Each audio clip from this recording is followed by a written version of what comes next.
There's nothing quite like the bond between a man and his dog, especially when that dog becomes your only companion after 50 years of marriage ends in heartbreak. For 70-year-old mountain man Caleb Rowan, his faithful dog Buck wasn't just a hunting partner. He was the last connection to a life that once had meaning. They lived simply in Montana's wilderness, hunting for food and finding peace in the quiet mountains. But one morning, they tracked a wounded deer and found something that would change everything. The animal had a massive, strange lump growing from its side. When Caleb cut it open, what came out wasn't disease or infection. It was something that knew his name and remembered his darkest secrets from decades past. What had this old mountain man done years ago that would come back to haunt him? Before we jump back in, tell us where you're tuning in from. And if this story touches you, make sure you're subscribed, because tomorrow I've saved something extra special for you. The first light of dawn crept through the pine boughs like fingers searching for something lost, casting long shadows across the rough-hewn logs of Caleb Rowan's cabin. He sat on the edge of his narrow bed, working his arthritic fingers around the chain that hung from his neck, Martha's wedding ring catching the pale morning light. 53 years they'd been married when the cancer took her, and in the 2 years since, this simple gold band had become his morning ritual, his evening prayer, his constant reminder that some loves don't end with death. Buck, a grizzled German shepherd mix with more grey than brown in his muzzle, lifted his head from his worn blanket near the stone fireplace. The dog's dark eyes held an intelligence that had kept Caleb sane through the darkest months after Martha's passing. Buck wasn't just a companion. He was the last living thing that remembered Martha's laugh, her gentle hands scratching behind his ears, her voice calling them both in for supper. "Morning, old boy," Caleb whispered, his voice gravelly from years of mountain air and too much solitude. Buck's tail thumped twice against the floor, their daily acknowledgement that they'd both survived another night of dreams and memories. The cabin hadn't changed much since Martha died. Her coffee mug still sat in the dish drain, washed but never put away. Her reading glasses remained on the kitchen table next to a book she'd never finish. Caleb had tried moving things, tried making the space his own, but every change felt like betrayal. So he lived around her absence, navigating the spaces between what was and what used to be. Outside, the Bitterroot Range stretched endlessly in all directions, a wilderness so vast and unforgiving that a man could disappear into it and never be found. Caleb had come here 35 years ago with Martha, drawn by work with the logging company and seduced by the promise of a simple life away from the complications of civilization. Back then, he'd been foreman for Mountain Creek Timber, overseeing crews that carved roads through virgin forest and brought down trees older than the nation itself. Those had been good years mostly. The work was honest and hard, the kind that left a man tired in his bones, but satisfied in his soul. The company paid well, and Caleb had earned respect among the loggers for his fair dealing and willingness to work alongside any man under his command. He and Martha had built this cabin with their own hands, cutting the logs from trees he'd felled himself, chinking the gaps with mud and moss, creating something that would last. But even good years have their shadows, and Caleb's past carried secrets that had grown heavier with time. There were things the company had asked him to do, things that seemed reasonable then, but tasted bitter now in memory. Corners cut, regulations bent, decisions made in the name of efficiency that had consequences he was only beginning to understand. The sound of Buck's claws on the wooden floor pulled Caleb from his brooding. The dog was standing by the door, that particular patience in his posture that meant he was ready for their morning routine. Caleb rose stiffly, joints protesting the cold mountain air that seeped through even the tightest chinks. At 70, his body was a catalogue of old injuries and accumulated wear, a back that ached from decades of heavy lifting, knees that predicted weather changes, hands scarred by saw blades and splinters. He pulled on his heavy wool jacket, the same one he'd worn for 20 years, patched and repatched, but still warm. Martha had insisted on buying him a new one the last Christmas they'd shared, but it still hung in the closet with the tags attached. Some things weren't meant to be replaced. The morning air bit at his cheeks as he stepped onto the porch, Buck already ranging ahead to check the perimeter of their small clearing. The dog had developed habits since Martha's death, protective instincts that sometimes worried Caleb. Buck would circle the cabin twice each morning and evening, nose to the ground, alert to changes that might threaten their small world. Caleb's nearest neighbor was Pete Granger, a man even older than himself, who lived 5 miles down the mountain in a trailer surrounded by the accumulated debris of a long life. Pete had been a mechanic before his retirement, and his property looked like a graveyard for every vehicle that had ever broken down within 50 miles. But Pete was good company when the silence got too thick, and his granddaughter Sarah visited often enough to keep both old men connected to the world beyond the mountains. Sarah. Granger was something else entirely, 35 years old with her grandmother's sharp wit and her own fierce intelligence. She'd earned a doctorate in environmental science from the University of Montana and worked for the state monitoring water quality and ecosystem health. She worried about her grandfather living alone, just as she worried about Caleb, though she was too polite to say so directly. Instead, she'd arrive unannounced with fresh bread or news from town, staying just long enough to assure herself that both old men were eating properly and maintaining some connection to sanity. Caleb appreciated her visits more than he let on. Sarah reminded him of Martha in small ways, the way she listened completely when someone spoke, the gentle insistence on helping without making it feel like charity. She'd been the one to convince him to keep Buck after Martha died, arguing that the dog needed him as much as he needed the dog. She'd been right, as she usually was about such things. The morning hunt was ritual now, one of the few things that gave structure to Caleb's days. He and Buck would range through the forest, sometimes bringing back a rabbit or grouse for dinner, sometimes returning empty-handed, but satisfied by the simple act of moving through the wilderness together. Martha had never much cared for hunting, but she'd understood his need for it, the way it connected him to something primal and honest, something that existed outside the complicated mess of human civilization. Today felt different, though. Buck seemed more alert than usual, pausing frequently to test the air with his nose, his ears pricked forward in a way that suggested something had changed in their familiar territory. Caleb trusted the dog's instincts completely. Buck had alerted him to bears twice and a mountain lion once, potentially saving both their lives.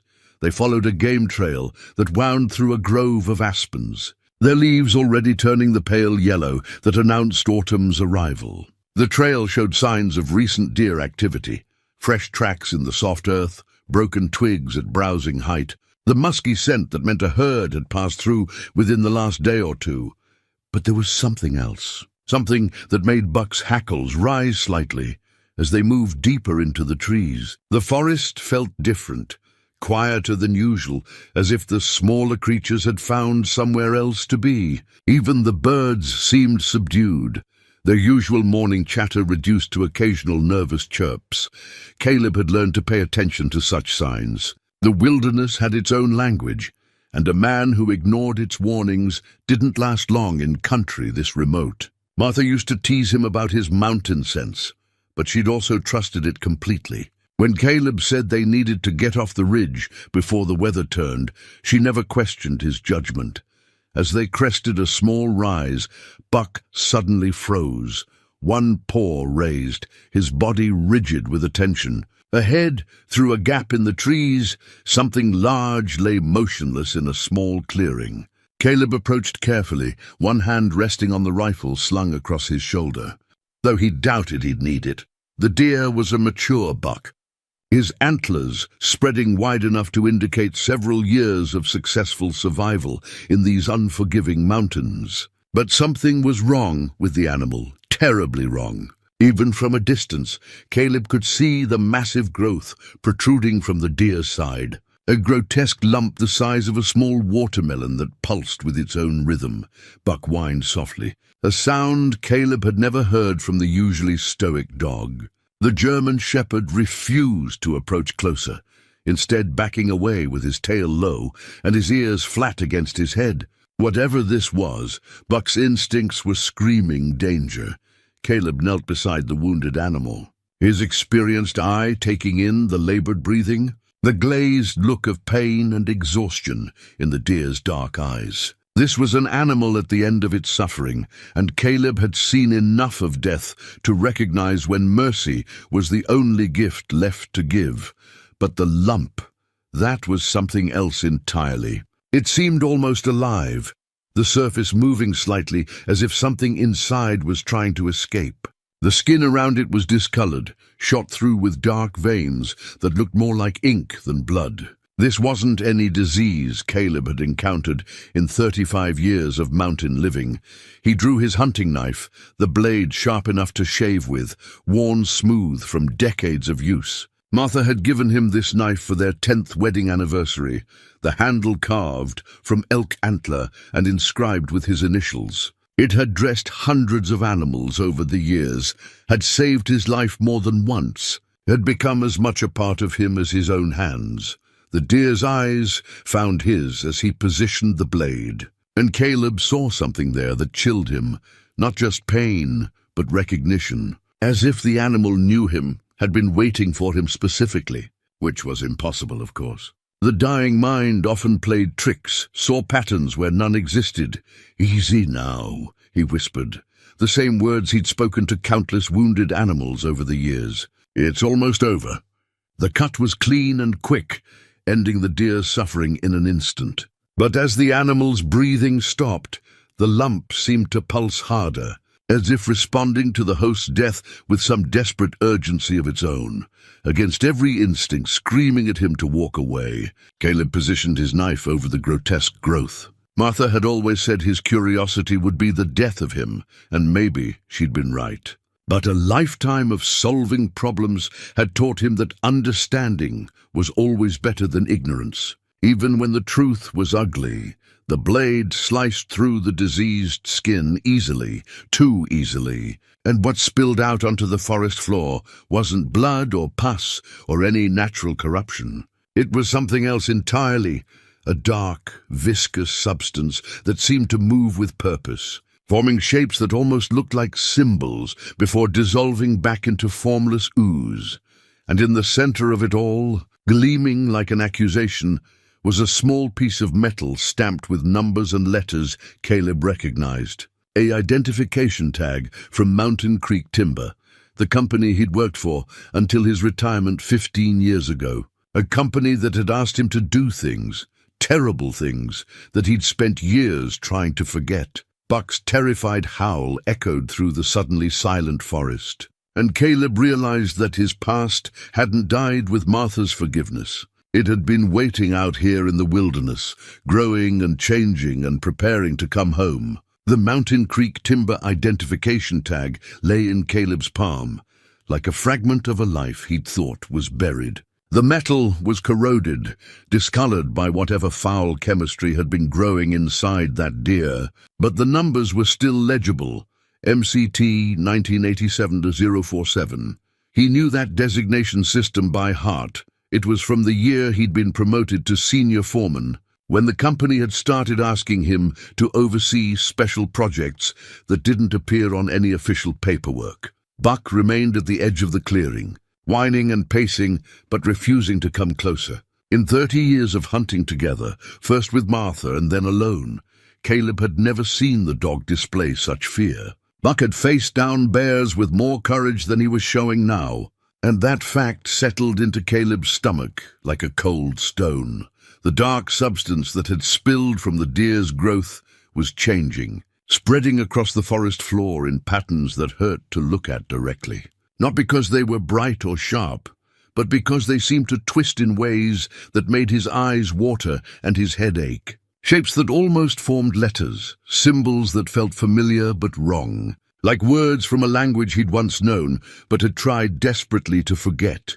Caleb pulled out his old compass, a military-issue instrument he'd carried since Vietnam.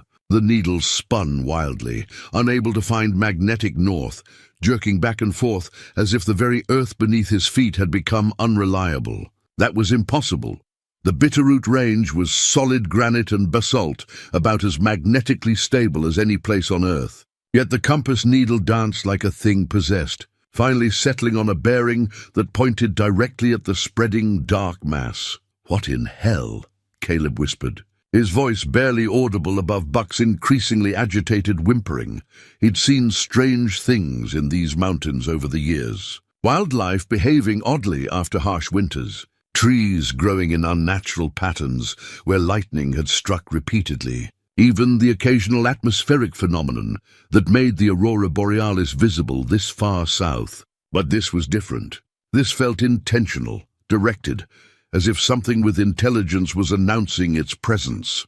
The identification tag grew warm in his hand, then hot enough that he nearly dropped it. When he looked down, the corroded metal was clearing, the numbers becoming sharper, more distinct. And underneath the designation he'd recognized, other markings were becoming visible, symbols that made his chest tighten with recognition and dread. Project Deepwood. The name hit him like a physical blow, bringing with it a flood of memories he'd spent 15 years trying to suppress. Late-night conversations with company executives who wore expensive suits to job sites where no suit belonged. Shipments that arrived under military escort and disappeared into the deepest parts of the forest. Disposal sites that weren't marked on any map. Locations that only he and a handful of other senior employees were trusted to know. Martha had asked him about those years, sensing the weight they'd added to his shoulders.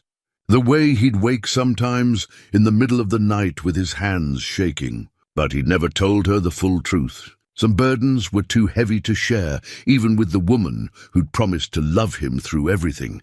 The dark substance had stopped spreading, settling into a rough circle about 10 feet across. Within that circle, the very air seemed different, thicker somehow, with an oily quality that made breathing uncomfortable. The autumn leaves that had fallen into the contaminated area were dissolving, not rotting in any natural way, but simply ceasing to exist as if they'd never been. Buck's whining had evolved into something deeper, a sound that vibrated in his chest and spoke of terror beyond anything the dog had ever experienced. Caleb had heard that tone only once before, during his tour in Vietnam, when his unit had discovered a village where something terrible had happened, something that had driven even the rats and insects away. "Easy." "Boy," Caleb called, but his own voice sounded thin and unconvincing. "We're getting out of here." But as he took a step back from the contaminated circle, the identification tag in his hand began to pulse with a heat that bordered on pain. The metal was responding to something, resonating like a tuning fork struck by an invisible hammer. And in that resonance, Caleb heard something that made his blood freeze. His name, not spoken aloud, not whispered by any voice he could identify, but communicated directly into his consciousness as if the corrupted metal itself was calling to him. The tag was more than just identification. It was a link, a connection to something that had been waiting patiently for his return. The memories came flooding back then, unstoppable as an avalanche. Project Deepwood hadn't been about logging at all, despite the company's cover story. Mountain Creek Timber had been contracted by a Defense Department subsidiary to dispose of experimental materials in remote locations where they'd never be found. Chemical compounds that were too dangerous for conventional storage. Biological agents that existed in legal gray areas. Waste products from research that officially didn't exist.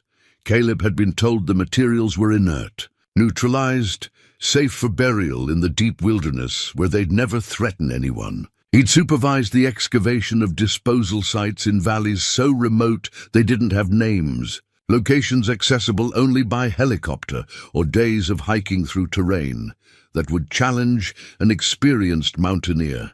The pay had been extraordinary, enough to secure his and Martha's future, enough to justify the secrecy and the vague unease that had settled over him during those years. But looking at the spreading contamination around the deer's carcass, Caleb realized he'd been lied to. The materials hadn't been inert at all. They'd been dormant, waiting, changing slowly over the decades until they were ready to emerge. And now they were reaching out, calling to the man who'd helped bury them in the first place. The identification tag was becoming too hot to hold. But when Caleb tried to drop it, the metal seemed to stick to his palm, as if magnetized to his flesh. The symbols beneath the Mountain Creek designation were glowing now, faint but visible. And they were moving, shifting and changing like living things. Buck's howl echoed through the forest, a sound of pure anguish that spoke of loyalty warring with instincts that screamed for flight. The dog was torn between his need to stay close to Caleb and his desperate desire to flee whatever was awakening in the contaminated circle. The forest around them had gone completely silent. No bird calls, no insect buzz, no whisper of wind through the pine needles. Even the normal settling sounds of the woods, the creak of branches, the rustle of small animals in the underbrush, had ceased entirely. It was as if the very wilderness was holding its breath, waiting to see what would emerge from the growing darkness. Caleb forced himself to look directly at the spreading contamination, though every instinct screamed at him to turn away. The dark substance was no longer random in its movement. It was forming patterns, shapes that resembled the layouts of the disposal sites he'd helped create 30 years ago. A map of buried sins rendered in corrupted matter, showing him locations he'd tried to forget, and in the center of each mapped site, a small concentration of the dark substance was rising, taking on a vaguely humanoid shape.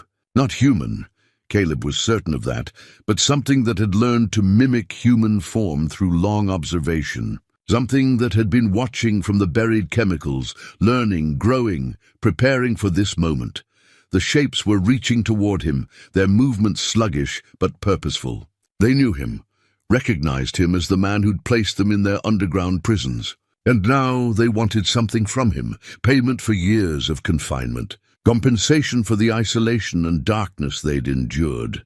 The identification tag finally released its grip on his palm, dropping to the forest floor with a metallic ring that seemed impossibly loud in the unnatural silence. Where it had touched his skin, a mark remained. Not a burn exactly, but a discoloration that pulsed with the same rhythm as his heartbeat. Buck's loyalty finally overcame his terror, and the dog bounded toward Caleb, placing himself between his master and the emerging shapes. The German shepherd's hackles were raised to their full extent, his teeth bared in a snarl that spoke of readiness to die, defending the man who'd cared for him since puppyhood. "No, Buck!" Caleb shouted, grabbing the dog's collar before he could charge into the contaminated area. "We're leaving. Now." But as they turned to flee, Caleb caught a glimpse of something that stopped him cold. In the largest of the rising shapes, features were becoming visible.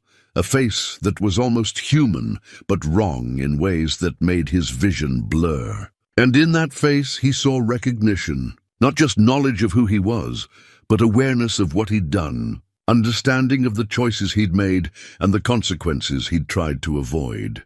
The thing spoke without vocal cords, its words forming directly in Caleb's mind with a clarity that was worse than any voice. "We remember, Caleb Rowan. We remember everything. And now it's time to come home." The forest exploded back into sound as Caleb and Buck ran, their footsteps crashing through the underbrush as they fled toward the cabin. Behind them, the unnatural silence deepened, spreading outward from the contaminated circle like a wave of wrongness that would soon cover everything Caleb had ever loved.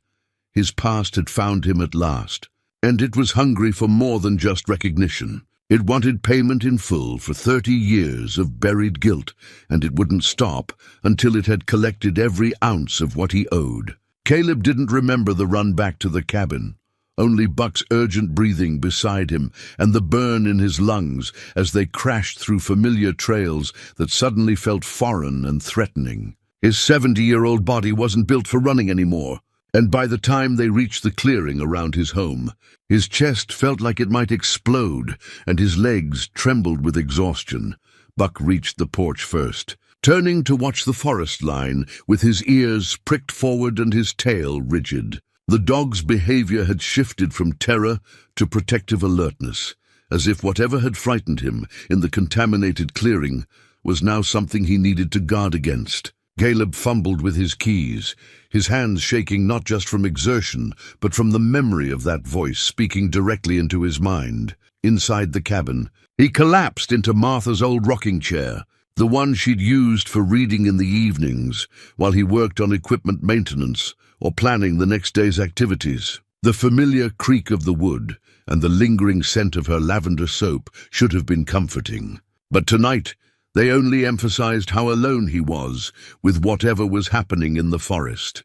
Sleep was impossible. Every time Caleb closed his eyes, he saw those dark shapes rising from the contaminated ground, felt the burning touch of the identification tag against his palm. The mark it had left was still visible, a discoloration roughly the size of a quarter that pulsed faintly in rhythm with his heartbeat. He'd scrubbed at it with soap and water, even tried rubbing it with salt.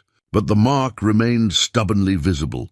Buck refused to settle in his usual spot by the fireplace, instead positioning himself by the front door, where he could watch both the windows and the entrance. The dog's vigilance was absolute, his dark eyes moving constantly between potential points of intrusion. When Caleb tried to coax him away from his post with treats, Buck merely glanced at the offered food before returning his attention to his self-appointed guard duty. At 3 in the morning, Caleb gave up on sleep and made coffee, his hands steadier now, but his mind racing through possibilities that all seemed to end in disaster. The Project Deepwood materials hadn't been inert, as promised. They'd been changing, evolving, waiting for the right conditions to emerge.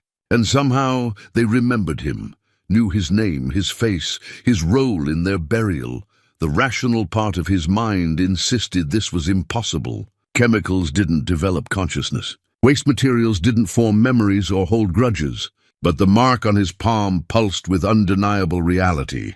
And Buck's continued vigilance suggested that whatever they'd encountered was far from finished with them. As dawn approached, Caleb found himself drawn to Martha's old hope chest, a piece of furniture he'd avoided touching since her death. Inside, beneath carefully folded quilts and photo albums, he knew she'd kept important papers, insurance documents, property deeds, and personal items she'd considered too precious for everyday storage. His hands trembled as he lifted the heavy lid, releasing the scent of cedar and the faint perfume that had always been uniquely Martha's.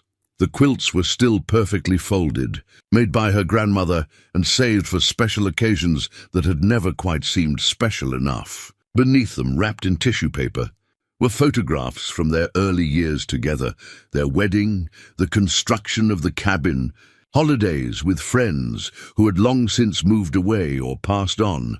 But it was at the bottom of the chest that Caleb found what he was looking for without realizing he'd been searching for it. A manila envelope, thick with papers and marked in Martha's careful handwriting, Caleb's work things.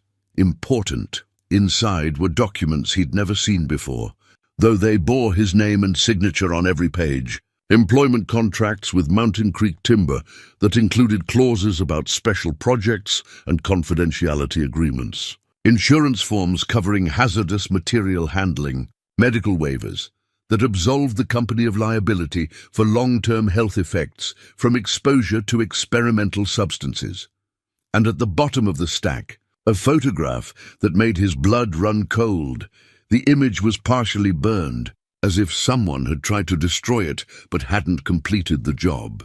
It showed 3 men standing beside a deep excavation in a remote forest clearing. Caleb recognized himself immediately, 35 years younger, but wearing the same serious expression he'd carried through those troubled years. Beside him stood his immediate supervisor, a company man named Richard Voss, who'd always seemed to know more than he was willing to share.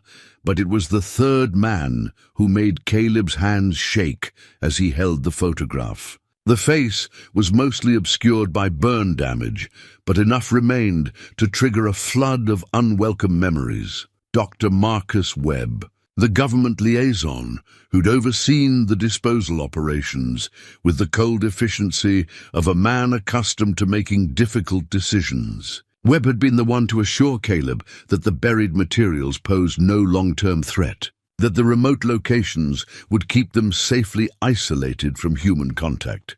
Looking at the photograph now, Caleb realized that Webb's assurances had been lies. The doctor had known exactly what they were burying, had understood the potential for the materials to change and evolve over time.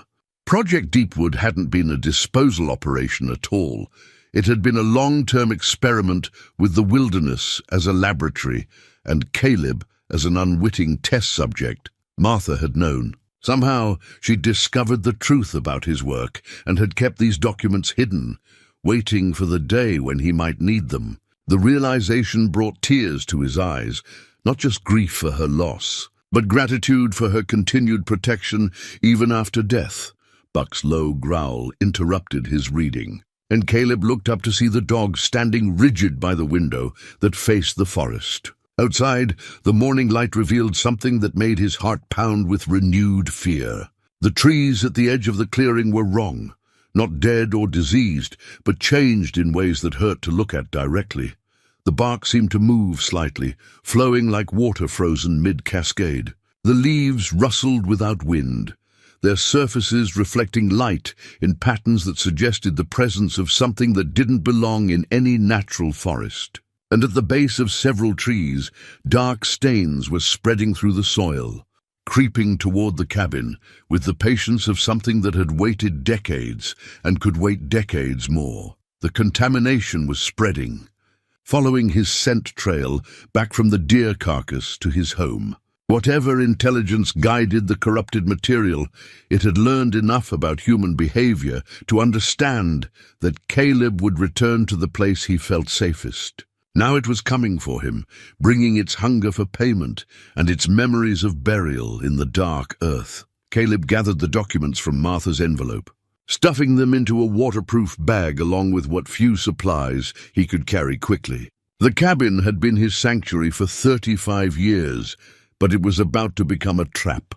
He needed distance, time to think, and most importantly, he needed to warn others about what was emerging from the buried disposal sites. But first, he had to call Pete Granger. His old friend deserved to know that something dangerous was loose in the mountains, even if Caleb couldn't explain the full truth without sounding completely insane. Pete had lived in these woods long enough to recognize when something was fundamentally wrong with the natural order. As he reached for the phone, Buck's growling intensified, and through the window, Caleb saw the first of the dark shapes emerging from the tree line. They moved with the deliberate patience of predators who knew their prey had nowhere left to run, flowing across the ground like oil given form and purpose. The things that had once been buried, chemicals were coming home, and they intended to collect everything Caleb owed them, including his life. The phone rang 3 times before Pete Granger's gravelly voice answered, thick with sleep and confusion. "Caleb, what's wrong?" "It's barely 7 in the morning." "Pete, I need you to listen carefully," Caleb said, watching through the window as the dark shapes moved closer to his cabin. "There's something dangerous in the woods. You need to stay inside today, keep your doors locked, and don't go anywhere near the upper trails."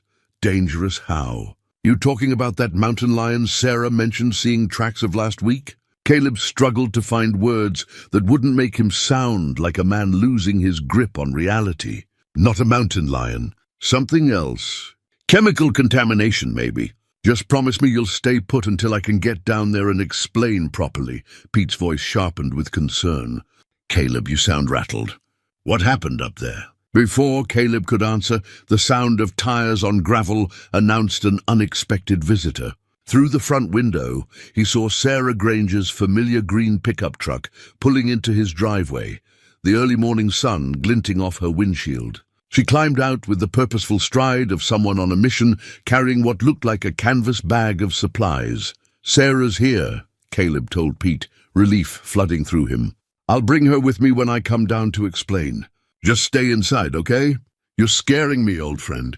"But I'll do as you ask." Caleb hung up and hurried to open the door before Sarah could knock. She looked up at him with those sharp green eyes that missed nothing, her expression shifting from friendly greeting to concern as she took in his appearance. "You look terrible," she said without preamble. "When's the last time you slept? Or shaved, for that matter?" "Sarah, you can't be here," Caleb said, glancing past her toward the tree line where the dark shapes had paused their advance, as if waiting to see what this new development might bring. "It's not safe." "Not safe how?" Sarah's scientific training kicked in immediately, her gaze following his toward the forest. "I came up here because Grandpa called last night. Said you'd seemed off when he talked to you yesterday, worried about you being alone too much. But you're really spooked about something, aren't you?" Caleb found himself caught between the desperate need to protect her and the equally desperate need for someone with her expertise to help him understand what was happening. Sarah had a doctorate in environmental science, had spent years studying the effects of industrial contamination on wilderness ecosystems. If anyone could make sense of what he'd discovered, it would be her. "Come inside," he said finally. "But stay away from the windows, and be ready to leave quickly if I tell you to." Sarah raised an eyebrow, but followed him into the cabin, where Buck immediately approached her for the gentle ear scratching she always provided. The dog's tail wagged briefly, but his attention remained divided between his affection for Sarah and his vigilant watch over the windows. "Even Buck seems on edge," Sarah observed, settling into Martha's rocking chair while keeping her eyes on Caleb. "What's going on? And don't tell me it's nothing. I've known you too long to buy that." Caleb pulled out the waterproof bag containing Martha's documents and the burned photograph. "What I'm about to tell you is going to sound impossible, but I need you to look at these papers first and tell me what you make of them." Sarah's expression grew more serious as she examined the documents, her scientific mind processing the information with the thoroughness that had made her reputation in environmental circles. The employment contracts, the hazardous material waivers, the insurance forms, all of it painted a picture that clearly troubled her. "This is from Mountain Creek Timber?" she asked, looking up from a particularly dense legal document. "But these aren't logging contracts. This is hazardous waste disposal, and it's all classified under some kind of military designation. Project Deepwood," Caleb confirmed. "I was told the materials were inert, neutralized, safe for burial in remote locations where they'd never pose a threat to anyone." Sarah's face had gone pale as she continued reading. "Caleb, some of these chemical designations, I recognize them from my graduate research. These aren't inert materials. They're experimental compounds that were banned from testing after preliminary studies showed they could cause genetic mutations in organisms exposed to them." "How bad?" Caleb asked, though he suspected he already knew the answer.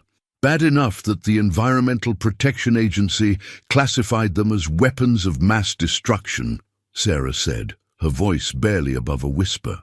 "These chemicals don't just contaminate, they change things at a molecular level, create new forms of life that shouldn't be able to exist. The research was shut down in the 1980s because even the most aggressive military scientists considered it too dangerous to pursue." She looked up at him with growing alarm. "How much of this material did you help bury? And where?" Caleb pulled out the burned photograph, his hands trembling as he handed it to her. "Dozens of sites across the Bitterroot Range, maybe more. I supervised the excavations, but I was never told the full scope of the operation." Sarah stared at the partially destroyed image, her scientific objectivity warring with the horror of what she was beginning to understand. "This third man, the one whose face is burned away, do you know who he was?" "Dr. Marcus Webb, government liaison. He assured me the materials were safe, that the burial sites would contain them indefinitely." Caleb's voice was bitter with the weight of 30 years of guilt. "I believed him because I wanted to believe him. The money was too good to turn down, and Martha and I were planning our future." "Marcus Webb," Sarah repeated, and something in her tone made Caleb look at her sharply. "You know that name?" "I know of him. My dissertation advisor mentioned him. Once, said Webb had been involved in some of the most unethical environmental experiments in U.S. history before disappearing. From public records in the late 1980s, Sarah set down the photograph with shaking hands. "Caleb, I think you were part of something much bigger than waste disposal. I think you were unknowingly facilitating the creation of biological weapons." Through the window, the dark shapes had resumed their advance, flowing across the ground with increasing speed. Whatever patience they'd shown was wearing thin, and Caleb could sense their growing hunger for confrontation. "There's more," he said, pulling up his sleeve to show her the mark on his palm. "Yesterday, Buck and I found a deer with a massive growth. When I cut it open, there was an identification tag from Mountain Creek timber inside, along with some kind of living contamination. It burned this mark into my hand, and then it spoke to me." Sarah stared at the pulsing discoloration, her scientific skepticism battling with the evidence before her eyes. "That's impossible. Chemicals don't develop consciousness." "These did," Caleb said grimly. "They know my name, Sarah. They remember being buried, and they want payment for 30 years of imprisonment." "We need to get you to a hospital," Sarah said, standing abruptly. "That mark could be spreading some kind of infection. And if the contamination is as dangerous as these documents suggest..." Buck's sharp bark cut her off, and they both turned toward the window to see the first of the dark shapes reaching the edge of the cabin's foundation. The thing flowed like oil, but held a roughly humanoid form, and where it touched the wooden structure, the logs began to change, their surfaces rippling and darkening as if the very material was being corrupted at a molecular level. "Too late for hospitals," Caleb said, grabbing his rifle and the bag of documents. "We need to get to your truck and get off this mountain. Now!" But as they moved toward the door, more shapes emerged from the forest, surrounding the cabin with the methodical precision of a military operation. The things that had once been buried chemicals had learned patience during their decades of imprisonment, and they weren't going to let their primary target escape without a fight. "Sarah," Caleb said quietly, checking his rifle's action, "I need you to know that I never meant for any of this to happen. I was just trying to build a good life with Martha." "I know," Sarah replied, pulling out her cell phone to call for help only to find no signal. "But right now, we need to focus on getting out of this alive so you can help me figure out how to stop it from spreading." Outside, the dark shapes pressed closer to the cabin, and the wood continued to change under their touch, becoming something that belonged neither to the forest nor to any world where humans were meant to survive. The dark shapes surrounding the cabin moved with deliberate purpose, but they seemed content to wait rather than attack immediately. Caleb watched through the kitchen window as one of the entities touched the corner of his woodshed, and the entire structure began to transform, the weathered pine boards rippling like water before hardening into something that looked more like black metal than wood. "They're not just contaminating," Sarah whispered, her scientific mind struggling to process what she was witnessing. "They're converting organic matter into something else entirely. This is beyond any known chemical process."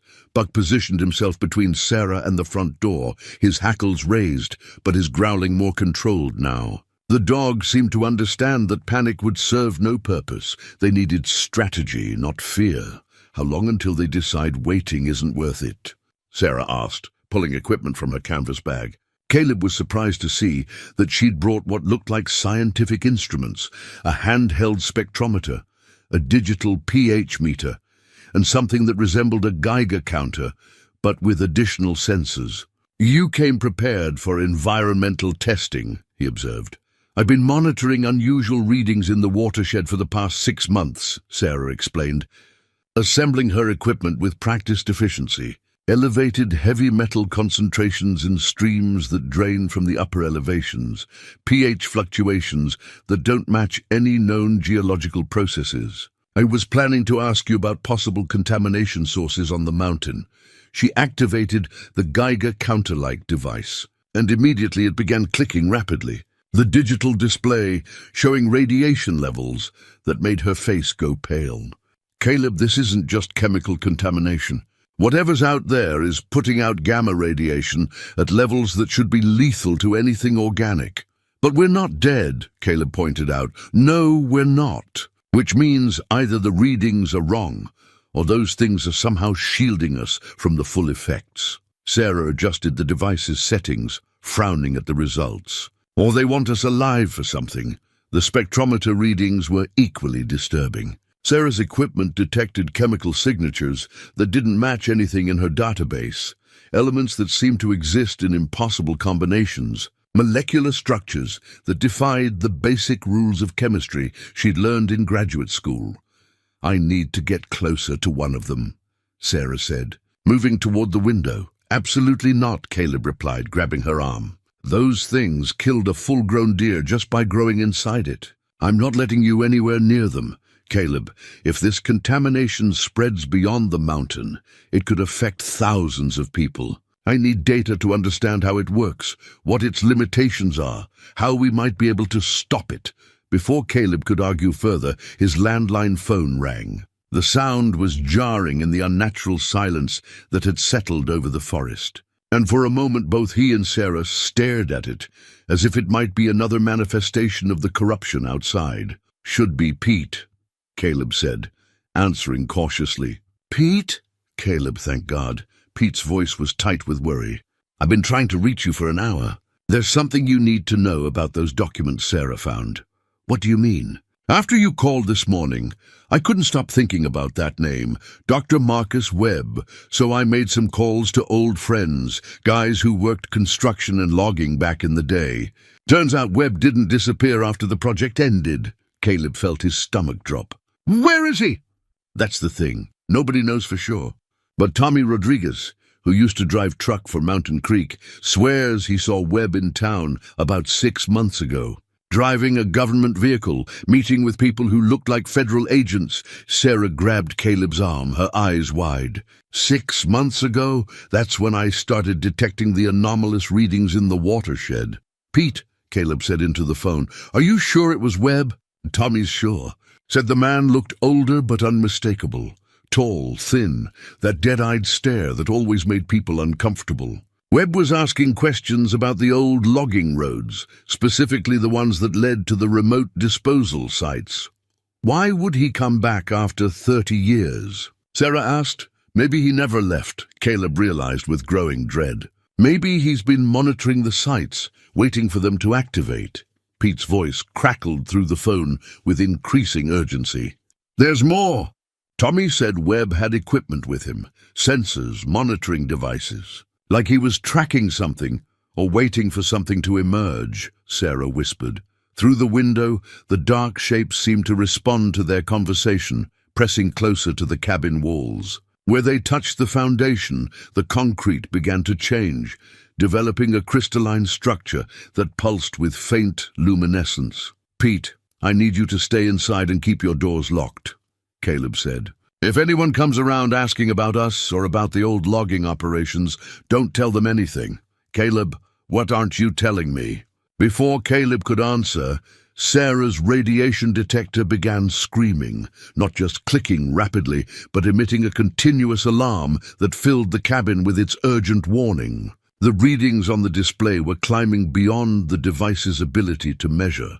"Something's changed," Sarah said, her voice tight with professional concern. "The radiation levels just spiked to 20 times what they were a minute ago." Outside, the dark shapes were no longer waiting. They flowed toward the cabin with sudden purpose, their forms becoming more defined and predatory. The largest of them had developed what could charitably be called a face, features that suggested intelligence, but arranged in ways that made Caleb's eyes water to look at directly. "We need to move," Caleb said, hanging up on Pete without explanation. "Back door now." But as they turned toward the rear of the cabin, Buck began barking frantically at the kitchen window. More shapes were emerging from the forest on that side, cutting off their escape route with the same methodical precision they'd shown in surrounding the front. "They're herding us," Sarah realized, "keeping us contained until—" Her words were cut off by a sound that neither of them had ever heard before, a low, harmonious humming that seemed to come from all the shapes at once. It wasn't quite music and wasn't quite machinery, but something in between that resonated in their bones and made their teeth ache. "They're communicating," Sarah whispered in amazement and horror. Those things are coordinating with each other. The humming grew louder, and Caleb felt the mark on his palm begin to burn again. But this time, the pain came with images, flashes of memory that weren't his own. Underground chambers filled with experimental equipment. Rows of sealed containers holding substances that moved of their own accord. And overseeing it all, Dr. Marcus Webb, taking notes with the detached interest of a scientist observing lab rats. "He's still alive," Caleb said, the certainty hitting him like a physical blow. "Webb is still alive, and he's been waiting for this to happen. How can you know that?" "Because the things outside, they're showing me. They want me to understand that this isn't random, isn't an accident. Everything that's happening was planned 30 years ago." The cabin shook as one of the larger entities pressed against the wall, and the wood began its terrible transformation. Sarah grabbed her equipment bag and Caleb's hand, her scientific objectivity finally giving way to the reality of their situation. "If Webb planned this, then he knows how to control it," she said. "We need to find him. First, we need to survive the next 10 minutes, Caleb replied, checking his rifle again.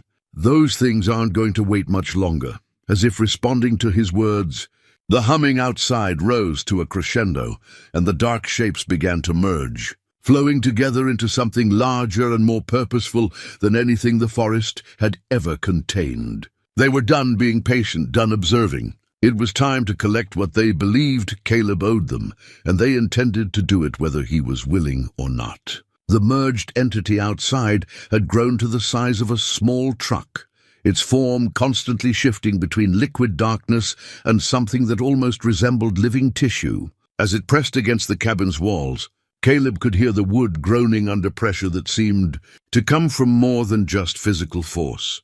The very molecular structure of his home was being rewritten by contact with the corrupted mass. "There has to be something we're missing," Sarah said, frantically reviewing the documents from Martha's envelope while her equipment continued its urgent warnings. Some weakness, some way to stop them.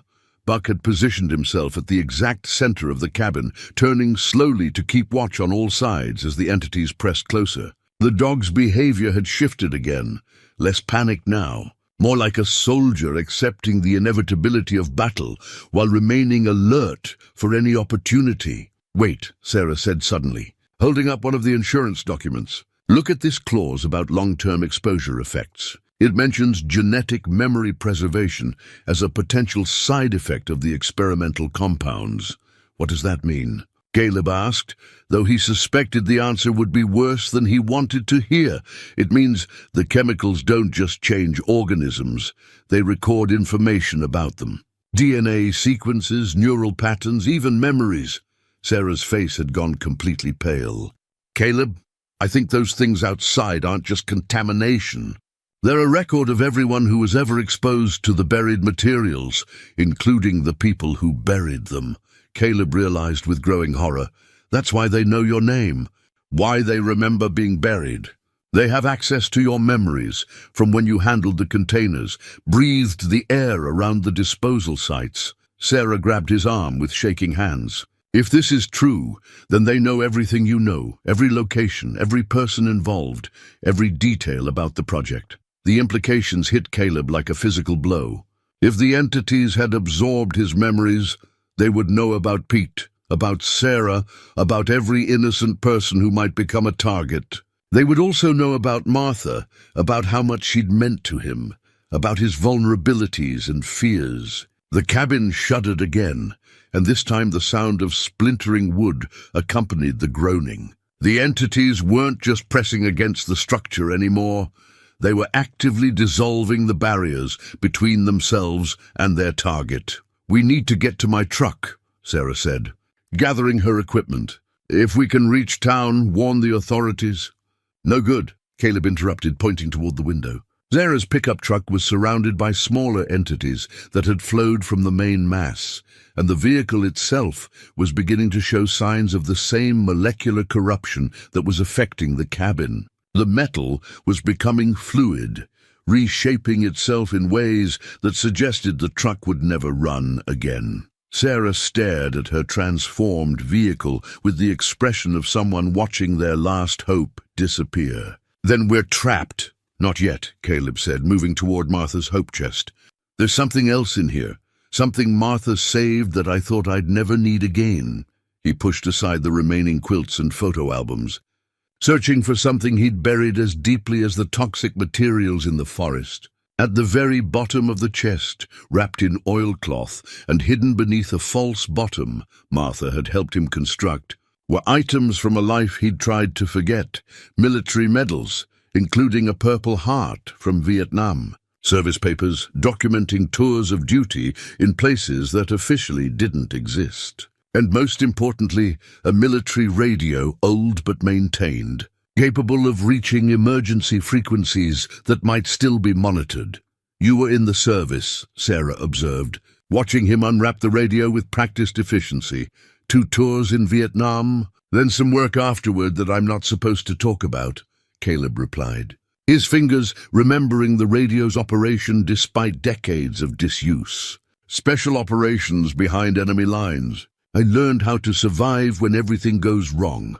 The radio crackled to life, and Caleb began transmitting on a frequency he'd memorized 40 years ago and never forgotten. Broken Arrow, this is Ghost 7 requesting immediate assistance. Biological contamination event in progress, Bitterroot Range, Montana. Request hazmat team and military containment unit." The response came faster than he'd expected, confirming that someone was still monitoring the old emergency channels. "Ghost 7, identify yourself and nature of contamination. Caleb Rowan, former Mountain Creek Timber, Project Deepwood participant. Buried materials have activated and are showing hostile intelligence. Requesting immediate extraction and containment." The silence that followed stretched long enough that Caleb wondered if the transmission had been lost. "Then Ghost 7, stand by for priority routing. Project Deepwood assets are being mobilized." Sarah stared at him with a mixture of admiration and concern.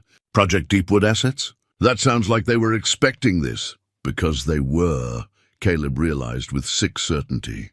This whole thing, the disposal sites, the waiting, the activation, it was all part of the plan. "We weren't disposing of weapons, Sarah. We were planting them." The radio crackled again.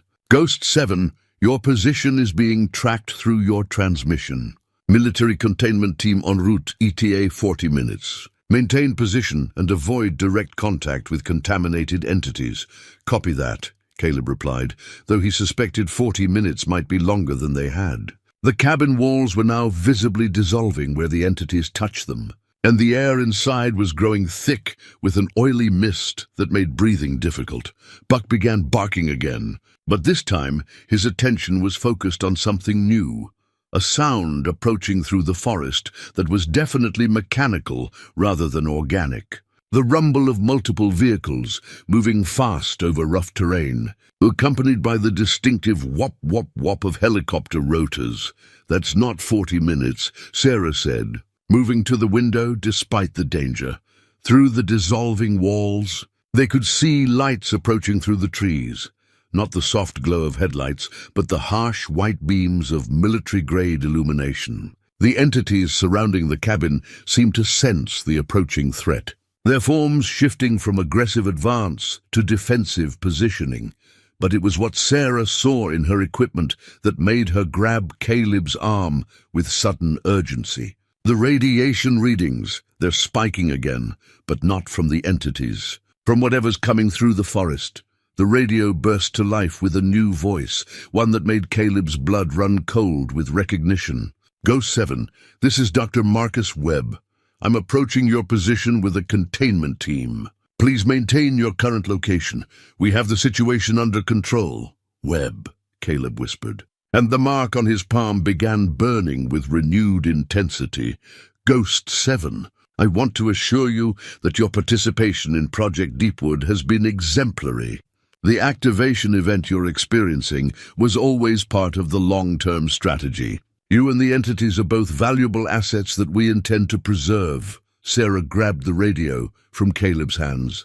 Dr. Webb, this is Dr. Sarah Granger, environmental scientist. These entities are putting out lethal levels of radiation and converting organic matter through unknown processes. They represent a clear and present danger to the entire ecosystem. Webb's response was calm, almost amused. Dr. Granger, I'm familiar with your work, monitoring our watershed test sites. Your data has been quite useful in tracking the activation timeline. I can assure you that the entities are operating within acceptable parameters. Acceptable to who? Sarah demanded. To the people who understand that evolution sometimes requires a guiding hand, Webb replied. The entities you're observing represent the next phase of Project Deepwood, biological weapons that can adapt, learn, and persist in any environment. 30 years of field testing has proven their viability.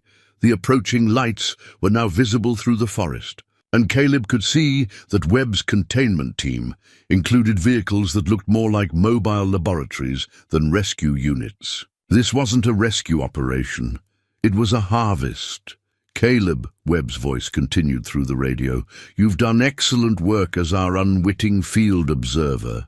Your emotional attachment to the test site has provided valuable data about how the entities respond to long-term human presence. Now it's time for the final phase of the experiment. What final phase? Caleb asked, though he was beginning to understand with horrible clarity. Integration, Webb replied.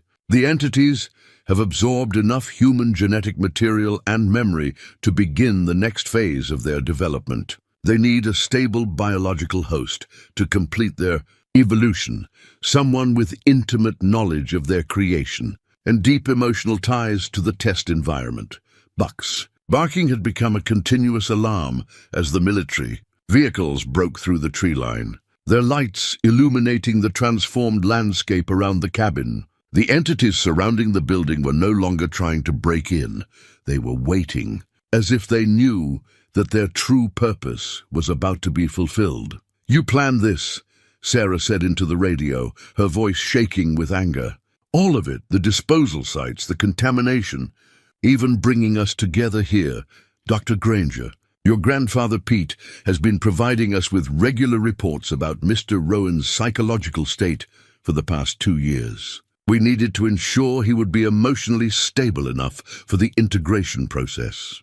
The betrayal hit Caleb like a physical blow. Pete, his oldest friend, had been watching him for Webb all along. The visits, the concerned phone calls, the gentle suggestions that Sarah check on him, all of it had been part of the experiment. The good news, Webb continued as his vehicles surrounded the dissolving cabin, is that the integration process should preserve most of your consciousness while allowing the entities to access your complete memory archives. You'll become something new, Mr. Rowan, the first successful hybrid between human intelligence and engineered biological weapon. Through the failing walls of his home, Caleb could see armed figures in hazmat suits taking positions around the cabin. They weren't here to rescue him. They were here to ensure he couldn't escape his appointment with a future he'd never asked for. But 30 years of mountain living and 4 decades of military training had taught Caleb that no situation was completely hopeless as long as a man still had the will to fight. And looking at Sarah's determined face, he realized he wasn't facing this final battle alone. The sound of helicopter rotors grew deafening as Webb's containment team established a perimeter around the dissolving cabin. Through the failing walls, Caleb could see figures in full hazmat gear moving with military precision, setting up equipment that looked more suited to a laboratory than a rescue operation. The entities had stopped their assault on the cabin entirely, seeming to understand that their work was about to be completed by human hands. Sarah frantically gathered her scientific equipment while Caleb checked his rifle, both of them knowing that conventional weapons would be useless against what they were facing. But the radio was still transmitting, and Webb's voice continued with the calm satisfaction of a man watching his life's work reach its culmination. Mr. Rowan, I want you to understand that your selection for the integration process wasn't random, Webb said. Your psychological profile, your emotional attachment to the test site, your physical resilience. All of it was evaluated during your original employment with Mountain Creek Timber. You've been planning this for 30 years? Sarah demanded into the radio. Longer than that, Dr. Granger. Project Deepwood began as a theoretical exercise in 1975, exploring the possibility of creating biological weapons that could adapt and evolve independently. The Mountain Creek disposal operation was our first field test, a chance to observe how the experimental compounds would develop in a natural environment. Caleb felt sick as the full scope of the deception became clear. Martha's cancer, was that part of your experiment too? Webb's silence stretched long enough to provide its own answer, and when he finally spoke, his voice carried no trace of remorse. Mrs. Rowan's exposure to low-level contamination provided valuable data about the long-term effects of the compounds on human physiology. Her illness progression was carefully monitored, and her tissue samples after death contributed significantly to our understanding of the integration process. The words hit Caleb like physical blows. Martha hadn't died from random cancer. She'd been slowly poisoned by the very chemicals he'd helped bury. Her suffering, her death, her final months of pain had all been data points in Webb's monstrous experiment. "You killed her," Caleb whispered, and for the first time in decades, he felt the cold rage that had carried him through the worst firefights in Vietnam. Mrs. Rowan's sacrifice advanced our understanding of human entity compatibility by decades. Webb replied with clinical detachment. The data from her case study directly informed the protocol we're implementing today. Sarah grabbed Caleb's arm as she noticed something her equipment was detecting. The radiation signatures are changing again, but not from the entities. From the military equipment they're setting up outside. She held up her spectrometer, and Caleb could see readings that indicated massive energy buildup in the devices Webb's team was deploying around the cabin. Those aren't containment units, Sarah realized with growing horror. They're amplifiers. Very perceptive, Dr. Granger, Webb's voice confirmed. The integration process requires significant energy input to break down the barriers between human consciousness and entity collective memory. The equipment you're detecting will facilitate the merger by creating a controlled electromagnetic field. You're going to force the integration, whether Caleb consents or not, Sarah said. Consent is irrelevant at this stage. Mr. Rowan became a volunteer the moment he signed his original employment contract with Mountain Creek Timber. The legal language was quite specific about participation in long-term research projects. Caleb was barely listening to Webb's explanations, his mind racing through possibilities for escape or resistance. The cabin was surrounded, his truck destroyed, and the entities were clearly working with rather than against Webb's team. But his military training had taught him that every operation had vulnerabilities, and 30 years of mountain living had shown him that knowledge of local terrain could overcome superior numbers and equipment. "Sarah," he said quietly, "how long do those amplifiers need to charge up?" She checked her readings. "Based on the energy accumulation rate, maybe 10 minutes. Then we have 10 minutes to get out of here." Caleb moved to the back of the cabin, where Martha's root cellar provided access to a tunnel they dug during the first winter as emergency storage. The tunnel extended about 50 yards into the forest, emerging in a depression that would be hidden from Webb's perimeter. But as they prepared to enter the tunnel, Webb's voice crackled through the radio with an announcement that changed everything. "Mr. Rowan, there's something else you should know about Project Deepwood, something that will help you understand why your cooperation is essential. Nothing you say is going to change my mind about becoming part of your sick experiment." Caleb replied, "Even if I told you that the entities aren't the only product of our research, that Mrs. Rowan's consciousness was preserved during the integration process, and she's been waiting 30 years for you to join her." The words stopped Caleb cold, his hand frozen on the tunnel entrance. "That's impossible. The entities don't just absorb genetic material and memories, Mr. Rowan. They preserve complete consciousness patterns. Your wife's personality, her memories, her love for you, all of it was recorded during her final exposure to the compounds. She's been part of the collective consciousness since her death, waiting for the day when you could be reunited. Sarah grabbed his arm, her face urgent with concern. Caleb, he's lying. That's not how consciousness works. You can't preserve a personality in chemical compounds. But even as she spoke, one of the entities outside began to change, its formless mass taking on a shape that made Caleb's heart nearly stop.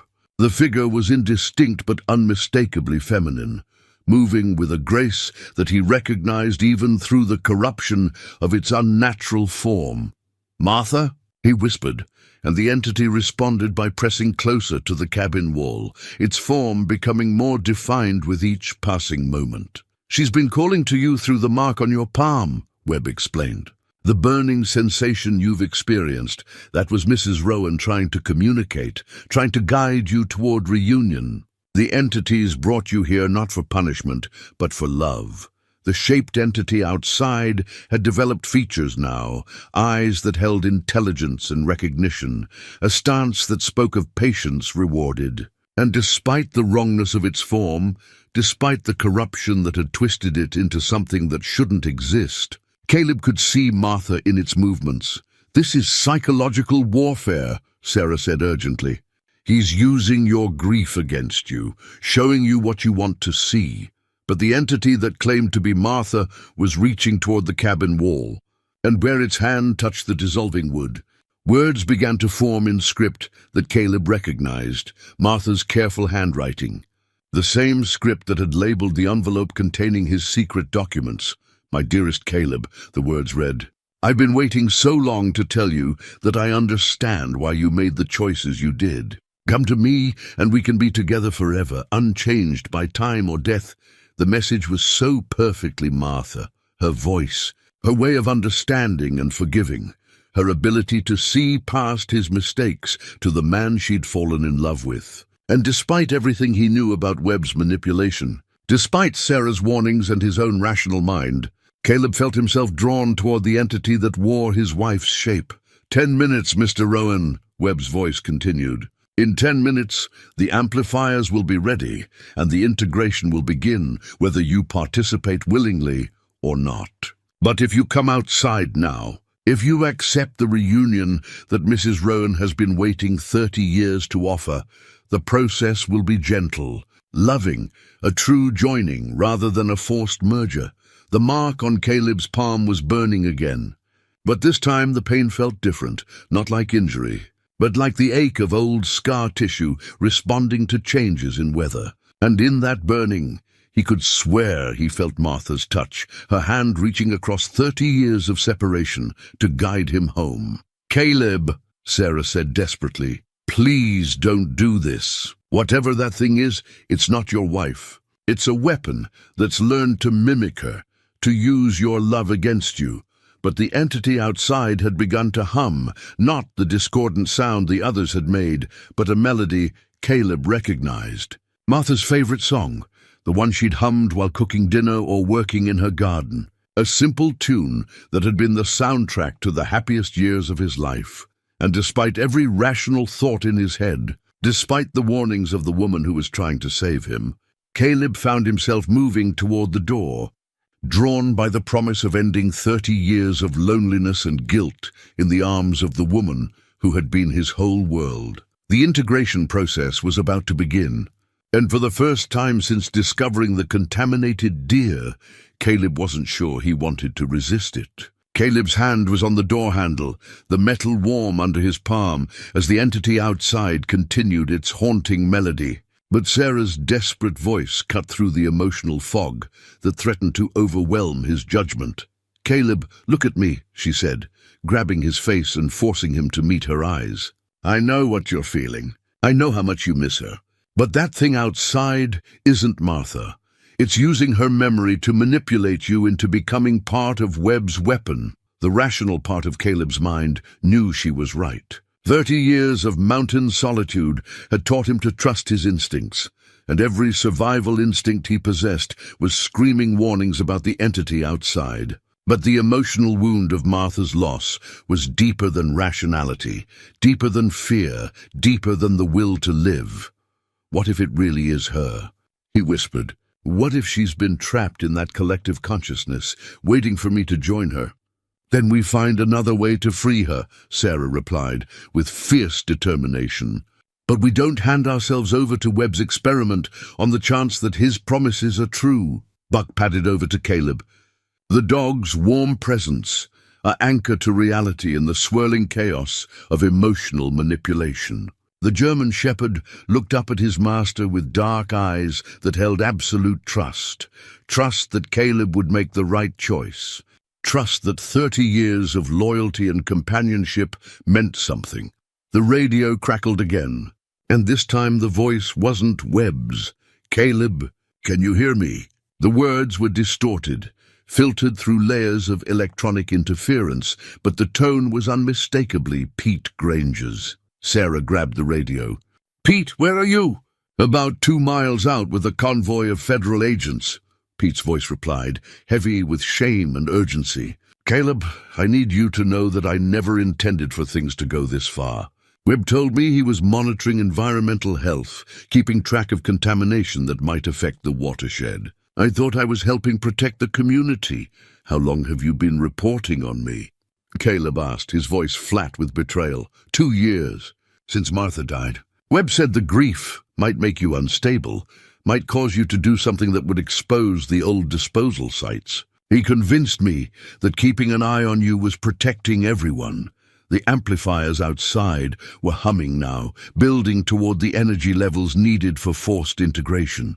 Through the dissolving cabin walls, Caleb could see Webb's technicians making final adjustments to equipment that looked more like instruments of torture than scientific devices. Pete, what kind of federal agents? Sarah asked urgently. EPA, FBI, and some military units I don't recognize. They're moving fast, but Webb's people have about a 5-minute head start. Caleb felt a spark of hope for the first time since the siege began. If legitimate federal authorities were approaching, Webb might be forced to abandon his integration, timeline or risk exposure of project. Deepwood to agencies that weren't under his control, but the entity outside seemed to sense the approaching threat to its reunion with Caleb.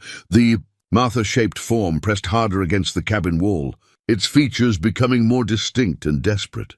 The handwriting on the dissolving wood changed, becoming more urgent. Please, Caleb, I can't hold this form much longer. Webb's equipment is forcing me back into the collective. This may be our only chance. It's accelerating the process, Sarah observed, checking her equipment. The energy readings are spiking beyond what the amplifiers should be capable of producing. Something else is powering the integration attempt. Caleb moved away from the door, his military training finally overriding his emotional impulses. If Martha's consciousness really was trapped in the collective, then becoming part of it wouldn't free her. It would just add his awareness to whatever prison Webb had created for the preserved minds of his victims. He opened the wooden chest containing his military gear, pulling out items he'd hoped never to use again. The Purple Heart medal felt heavy in his palm, not from its physical weight, but from the memories it carried, memories of a younger man who'd learned to fight against impossible odds and survive when everyone said survival was impossible. Sarah, I need you to understand something, Caleb said, strapping on the combat harness he hadn't worn in 40 years. What I'm about to do might not get us both out of here alive. What are you planning? She asked, though her expression suggested she already knew. Webb's equipment needs power to force the integration. If I can destroy the amplifiers, it might disrupt the process long enough for the federal agents to arrive. Caleb checked the action on his rifle, muscle memory guiding movements that had kept him alive in jungle firefights decades ago. But those amplifiers are heavily guarded, and getting close enough to sabotage them means going through. Webb's containment team, you're talking about a suicide mission. I'm talking about doing what should have been done 30 years ago, stopping Webb before he can hurt anyone else. Caleb looked toward the entity outside, its Martha-shaped form still reaching toward him with desperate longing. If that really is Martha in there, then she'd understand. She always knew that some things were worth dying for. Buck whined softly, sensing the shift in his master's demeanor. The dog had lived through enough hunting seasons to recognize when Caleb was preparing for something dangerous, and his alert posture suggested readiness to follow wherever his human led. "I'm going with you," Sarah said, gathering her equipment into a compact pack. "Absolutely not. You're a scientist, not a soldier. I'm the only person here who understands how Webb's equipment works," Sarah replied with calm determination. "You can get us close to the amplifiers, but I'm the one who knows which components to target for maximum disruption." The radio crackled again, this time with Webb's voice carrying new urgency. "Mr. Rowan, the federal convoy approaching your position is not here to rescue you. They're here to contain the situation by eliminating all witnesses to Project Deepwood's existence. Your cooperation with the integration process is the only way to ensure Dr. Granger's survival."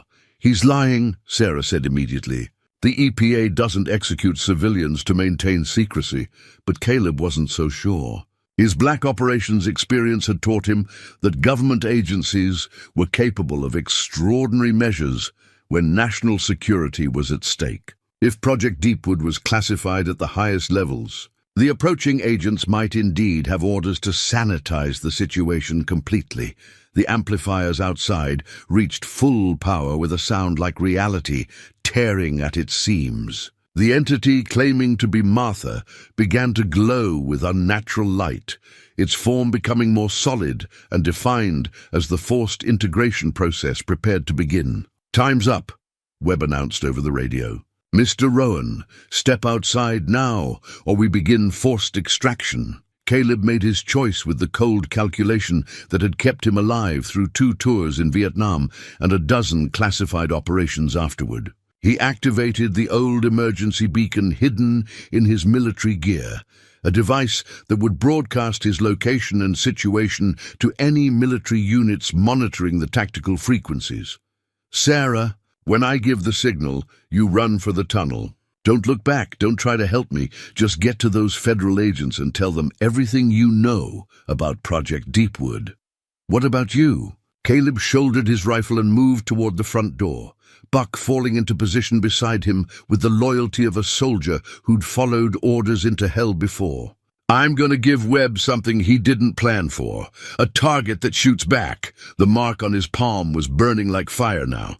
The Martha entity outside, calling to him with increasing desperation as the amplifiers prepared to tear his consciousness from his body, whether he participated willingly or not. But the purple heart in his pocket was a reminder of who he'd been before Project Deepwood, before the guilt and secrets and 30 years of hiding, from the consequences of choices made by a younger man who trusted the wrong people. He was about to find out if that younger man's skills had survived the decades of mountain solitude, and whether love was stronger than the weapons of war that men like Webb created in the darkness between conscience and ambition. Caleb threw open the cabin door and stepped into a world transformed by 30 years of buried nightmares. The amplifiers Webb's team had positioned around the clearing hummed with energy that made the air itself feel thick and wrong, like breathing through oil. The Martha entity turned toward him with desperate hope, its form more solid now, more convincingly human, reaching out with hands that almost looked real enough to touch. "Caleb," Sarah's voice called from behind him, but he was already moving, muscle memory from Vietnam taking over as he identified targets and cover positions with the cold efficiency of a man who'd learned to kill or be killed in environments where hesitation meant death. The first technician never saw him coming. Caleb's rifle butt connected with the man's helmet with enough force to drop him silently, and Caleb was already moving toward the next target before the body hit the ground. The hazmat suits Webb's team wore might protect them from biological contamination, but they did nothing against a 70-year-old man who'd spent 40 years learning exactly how to disable threats quickly and quietly. Buck bounded alongside him, the dog's hunting instincts adapting perfectly to this new prey. When a technician turned toward Caleb's position, Buck hit him low, knocking the man off balance long enough for Caleb to deliver a blow that put him down permanently. Hostile in the perimeter. Someone shouted over the radio, and suddenly the clearing erupted with activity as Webb's security team realized their carefully controlled environment had become a combat zone. Caleb dove behind one of the amplifiers as automatic weapons fire erupted around him, the massive device providing cover while he assessed the tactical situation. There were at least a dozen armed personnel in hazmat gear, positioned around equipment that looked more like a laboratory than a field operation. But they were scientists and technicians, not soldiers, and their movements showed the kind of hesitation that got people killed in real firefights. The Martha entity was calling to him, its voice somehow audible over the gunfire and chaos. "Caleb, please. The integration field is tearing me apart. I can't maintain this form much longer." But Sarah's desperate shout cut through the emotional manipulation. "The amplifiers are resonating with each other. If you can destroy the primary unit, it should cascade through the entire network." Caleb spotted the primary amplifier, a device twice the size of the others, positioned at the center of the clearing and surrounded by cables that connected it to every other piece of equipment. Getting to it would mean crossing 30 yards of open ground under fire from opponents who, despite their lack of military training, still had superior numbers and automatic weapons. The emergency beacon in his military harness was broadcasting his situation on tactical frequencies, but he had no idea if anyone was listening or how long it would take for help to arrive. The federal agents Pete had mentioned were still minutes away at best, and the forced integration process was accelerating as the amplifiers reached critical resonance. "Ghost 7, this is Falcon Command," a voice crackled through his military radio. "We have your position and are tracking multiple unknown aircraft in your vicinity. Military response teams are en route, ETA 12 minutes.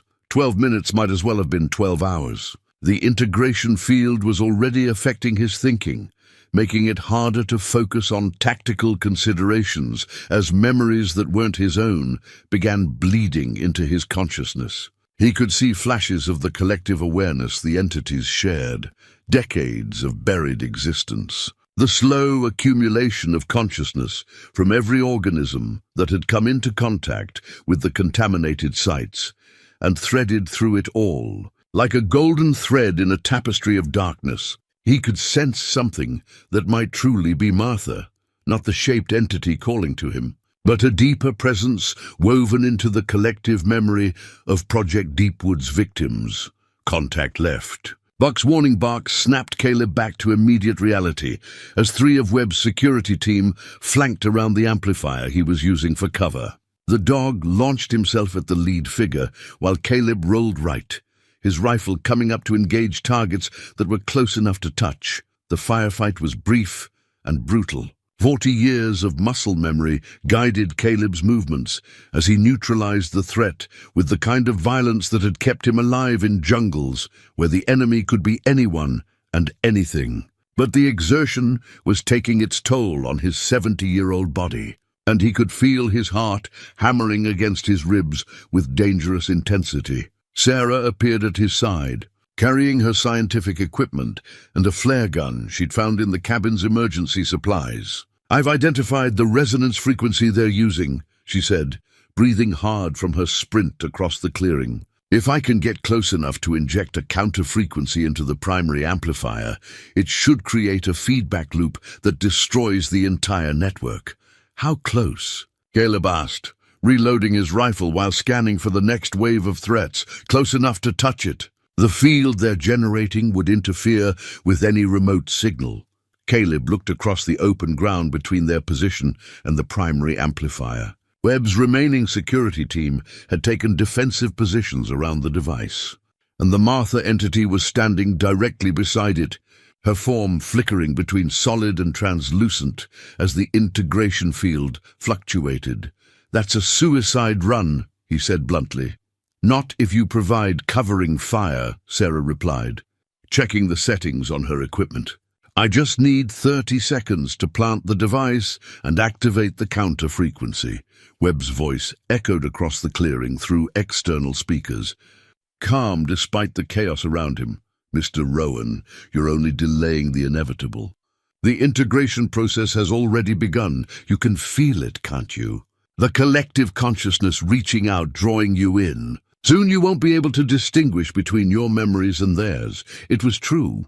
The longer Caleb stayed in the integration field, the harder it became to maintain his individual identity. He could feel other minds pressing against his consciousness, not just Martha, but dozens of others who had been absorbed by the entities over the decades. Workers who had been exposed during the original disposal operations. Animals that had wandered into contaminated areas. Even some of Webb's own researchers who had gotten too close to their experiments. The beautiful thing about consciousness, Webb continued, is that it's essentially information. And information can be preserved, copied, shared. Your wife understood that in her final moments, she chose to become part of something larger, rather than simply dying and disappearing forever. The Martha entity was crying now, tears that sparkled with unnatural light streaming down her almost human face. "Please, Caleb," she called. "I'm losing myself in the collective. If you don't come to me now, I'll be dissolved back into the mass consciousness. This will be our last chance."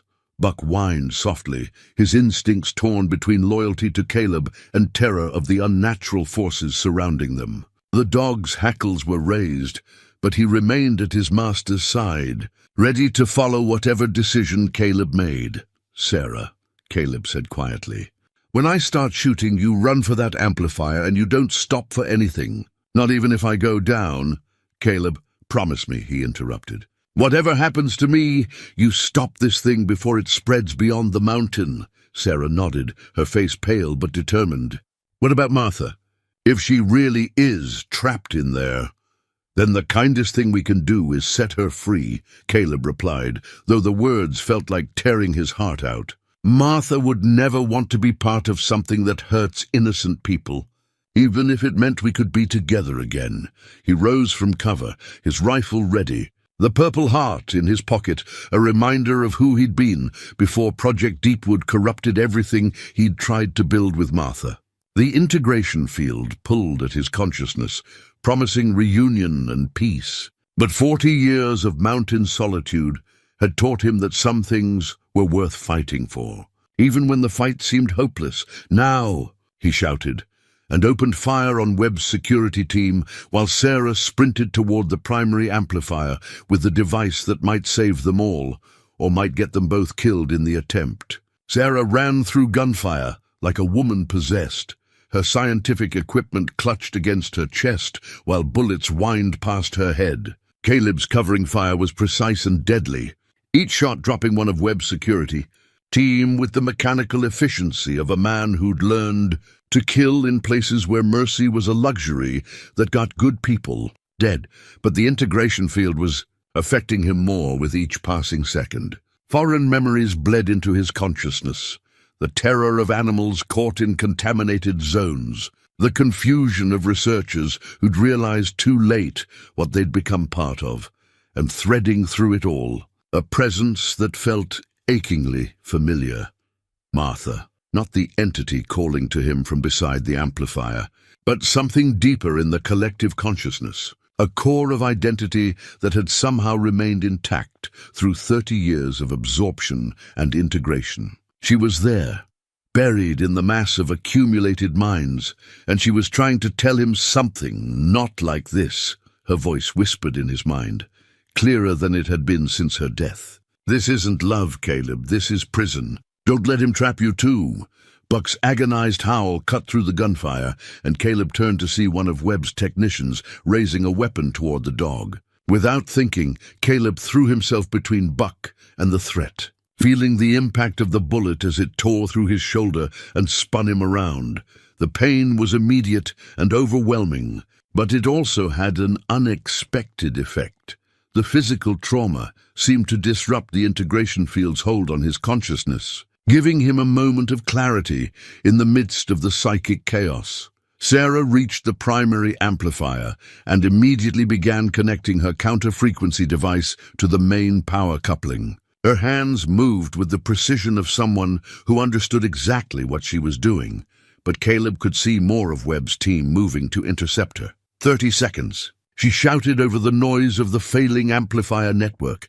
Caleb fired at the approaching threats despite the fire in his shoulder, but his accuracy was suffering from blood loss and the disorienting effects of the integration field. One of his shots went wide, and a security team member got close enough to Sarah to grab her arm. That's when Buck made his final, greatest act of loyalty. The German Shepherd launched himself at Sarah's attacker with a fury that spoke of 13 years of absolute devotion to the humans he'd sworn to protect. The man's scream was cut short as Buck's teeth found his throat, but the dog's momentum carried him directly into the path of another technician's weapon. The shot that killed Buck echoed across the clearing like the sound of something irreplaceable breaking forever. The dog's body hit the ground hard, his dark eyes finding Caleb's for one last moment before the light went out of them. Buck! Caleb's roar was part grief, part rage, and entirely focused on the man who'd killed his oldest friend. The rifle in his hands became an extension of his fury as he advanced on the technician. Ignoring the bullets that buzzed around him like angry wasps, the integration field pulsed with his emotional state. And suddenly Caleb could feel every consciousness trapped within the collective, their fear, their longing for freedom, their desperate hope that someone would finally end their imprisonment. Even Martha's presence seemed to strengthen, as if his grief had somehow amplified their connection. "Save them," her voice urged him. "All of them." In this, Sarah's device was working. The primary amplifier began to shriek with feedback as her counter-frequency created the cascade failure she'd predicted. One by one, the other amplifiers around the clearing started to overload, their harmonious humming turning into discordant wailing that hurt to hear. Webb's voice crackled over the radio, no longer calm but edged with desperation. "All units, stop the woman! The cascade failure will destroy 30 years of research." But it was too late. The feedback loop Sarah had created was unstoppable, racing through the connected network of amplifiers like a virus through a computer system. The integration field began to collapse, and with it, the carefully maintained barriers that had kept the collective consciousness stable. The Martha entity beside the primary amplifier began to scream, not with her voice, but with the voices of everyone trapped within the collective. Dozens of minds suddenly freed from their psychic prison, confused and terrified and desperate to escape the dissolution of their shared identity. "The containment is failing." One of Webb's technicians shouted. "If the entities lose cohesion, they'll disperse into the groundwater system." Caleb realized with sick certainty what that meant. Instead of being contained in a single location, the contamination would spread through the entire watershed, affecting every community downstream from the mountain. Webb's experiment would go from a localized horror to a regional catastrophe. The Martha entity was changing, her form becoming less stable as the collective consciousness began to fragment. But in her eyes, Caleb could see recognition, not the desperate hunger of something trying to complete an integration, but the grateful acknowledgement of someone who understood that freedom was more important than preservation. "I love you," she mouthed, the words barely visible through the static discharge surrounding her failing form. "I always loved you. Now let me go." Sarah's flare gun appeared in her hands, Martha's old emergency signaling device that had waited decades for its moment of purpose. Without hesitation, she aimed it at the overloading primary amplifier and fired. The flare struck the amplifier's power core just as the cascade failure reached critical mass. The explosion that followed wasn't just physical, but psychic, a release of accumulated consciousness that lit up the night sky like a aurora made of human souls finally finding peace. The shockwave knocked Caleb to his knees. But through the ringing in his ears, he could hear something beautiful. Voices calling out in joy and relief as decades of trapped minds found their way to whatever came after death. Martha's voice was among them, no longer distorted by the collective, but clear and pure and free. "Thank you," she whispered. And then she was gone, not absorbed back into some artificial construct, but genuinely, finally at rest. The amplifiers were dead, their twisted metal cooling in the mountain air. The entities that had emerged from the contaminated burial sites were dissolving, their unnatural cohesion broken by the collapse of the integration field.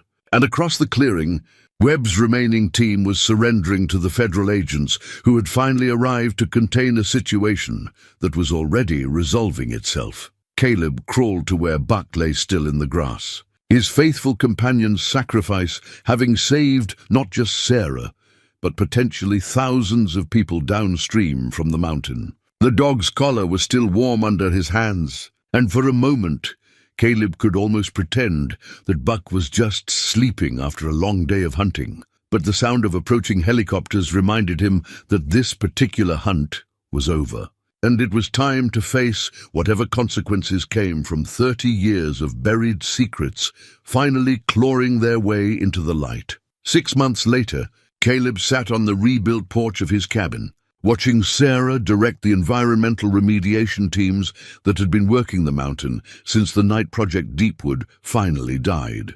The federal investigation had been thorough and devastating. Webb and his surviving team faced charges ranging from illegal human experimentation to conspiracy to commit genocide. The buried disposal sites were being excavated and properly contained, their contents destined for facilities that actually understood what they were handling. The mark on Caleb's palm had faded to a barely visible scar, no longer pulsing with unnatural heat. The shoulder wound from that final firefight had healed well enough, though it ached when the weather changed, a reminder that he was alive when he might easily have been dead or worse. Buck's grave was marked by a simple stone Sarah had helped him carve, positioned where the old dog could watch over the clearing that had been his territory for 13 years. Sometimes Caleb caught himself listening for the familiar sound of claws on the wooden porch, or glancing toward the door, expecting to see Buck's patient eyes waiting for the next adventure. "The water tests are finally coming back clean," Sarah said, climbing the porch steps with a folder full of scientific reports. "No trace of contamination in any of the downstream communities. Whatever process you and Buck triggered that night, it seems to have neutralized the active compounds completely." Caleb nodded, though he suspected the explanation was more complex than simple neutralization. In the quiet moments between sleep and waking, he sometimes sensed something in the mountain air, not the hungry presence of trapped consciousness, but something peaceful and protective, as if the souls that had been freed were standing guard against future corruption.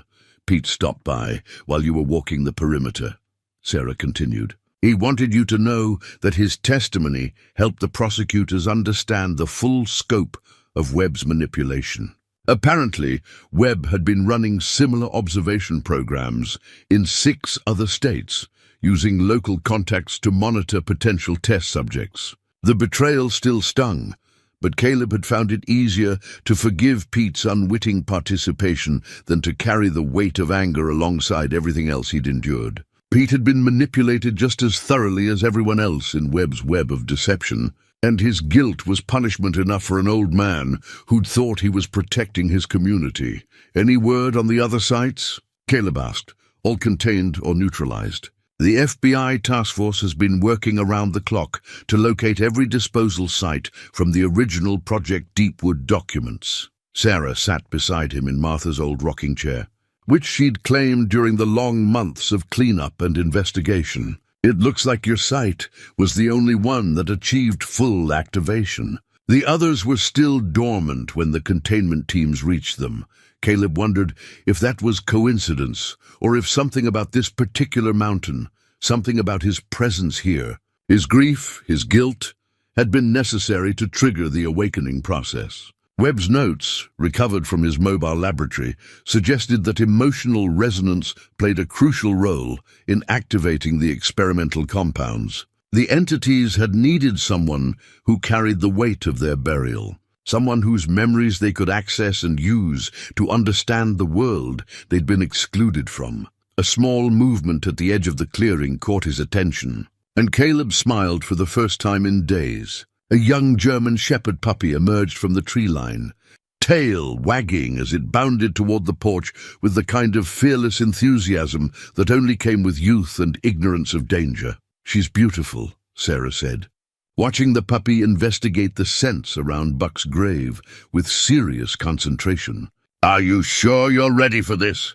Caleb had resisted the idea of a new dog for months, insisting that Buck was irreplaceable and that his heart wasn't ready for the vulnerability that came with loving something that would inevitably die before he did. But Sarah had been persistent, arguing that the mountain was too quiet without the sound of a dog's presence, that Caleb needed something to care for beyond his own. Guilt and grief. The puppy bounded up the porch steps and immediately began investigating Caleb's boots with the thorough attention of a creature, determined to understand this new person through scent and texture.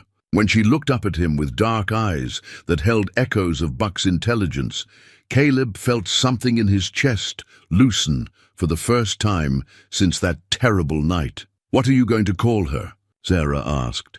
Caleb reached down to scratch behind the puppy's ears, remembering Martha's gentle hands performing the same gesture for Buck during their first meeting 13 years ago. "Hope," he said quietly. "Her name is Hope."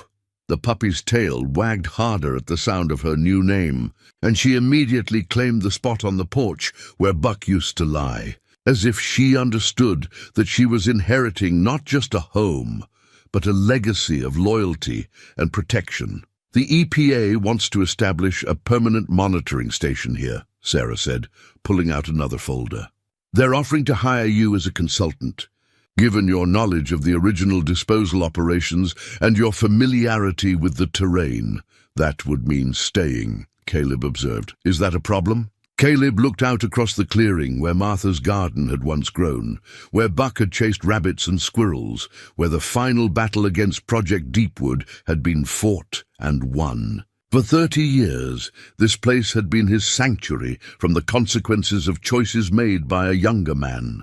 Now it could become something different, not a hiding place, but a guard post, a position from which to ensure that nothing like Webb's experiment ever threatened innocent people again. "No," he said finally. "It's not a problem."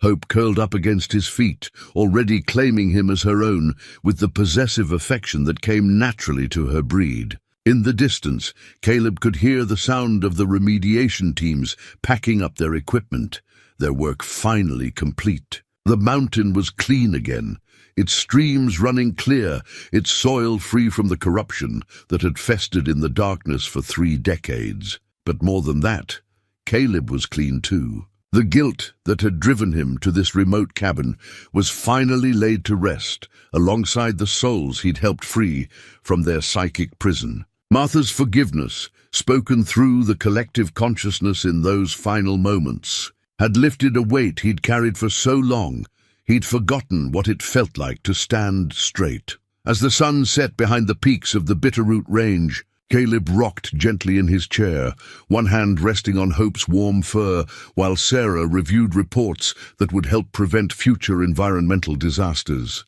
The quiet was no longer the silence of isolation, but the peace of purpose. The contentment that came from knowing that some fights were worth winning regardless of their cost. In the growing darkness, he could almost feel Martha's presence, not trapped or desperate, but free and watching over the place they'd built together.